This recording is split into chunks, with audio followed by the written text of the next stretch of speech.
You know that feeling? When you're putting in the work, you're doing a great job, but it feels like you're completely invisible? Well, today we're going to dive into a modern corporate fable that's all about that.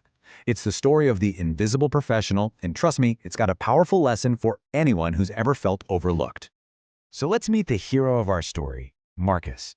He works at a place called Henderson and Associates, and this quote, it pretty much sums up his entire career. He's the guy you can count on, the one who always gets the job done right, and yet he just kind of fades into the cubicle farm. Think about that for a second.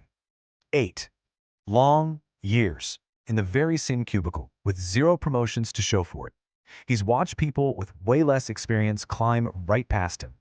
It's a classic case of how just being good at your job isn't always enough, right? Competence without visibility can feel like you're just stuck in place. But then, like in any good story, something happens. An event that just completely shatters the day-to-day routine. The predictable, boring rhythm of corporate life was about to get a serious shakeup, and Marcus was right in the middle of it. Okay, so picture the scene. It's one of those company-wide meetings, probably death by PowerPoint. The CEO is up on stage, clicking through slides, and then, boom, an announcement. They're creating a brand new department. And the big thing? It needs a new leader. You can just feel the ambition in the room spike. So what's going through Marcus's head? You'd think maybe a little spark of hope, right? Could this be my chance? Nope, not even close. His first thought is just resignation. He's seen this play out before. He figures it's all about politics and who you know, a game he never really learned how to play. But this is where our fable takes a really interesting turn. As the CEO keeps talking, something pretty wild happens. Marcus's name gets called. And it's not because he schmoozed his way to the top. It's because of something way, way more powerful. And that's the big question, isn't it? In this world of office politics and personal branding, why on earth would they pick the quiet, invisible guy for a huge leadership role? Well, the answer wasn't in his personality. It was in his performance. The data, you see, was undeniable. 98%. Just let that sink in. A 98% project completion rate. That is just almost perfect reliability. When a project landed on Marcus's desk, it got done. Period. No drama, no excuses. In a business world full of missed deadlines, that kind of consistency is basically a superpower. And it didn't stop there. It wasn't just about getting stuff done. He was number one, we're talking the top spot in the entire company for keeping clients happy.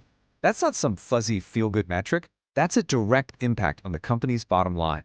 And when they looked at the data, the gap was just staggering.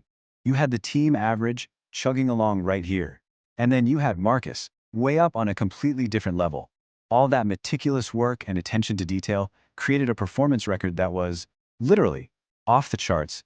The numbers were basically screaming his name. And it really all boiled down to this one simple, powerful truth. He hadn't spent his time at happy hours or practicing his elevator pitch. He was focused on just one thing, being exceptionally good at his job.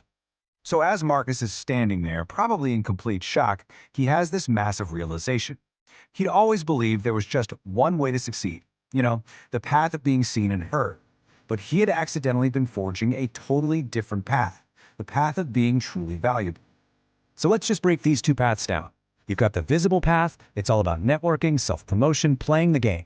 Then you have the indispensable path. That's about pure excellence, rock-solid reliability, and just mastering your craft. What Marcus's story shows us is that the second path, it can be even more powerful in the long run. This was his big light bulb moment.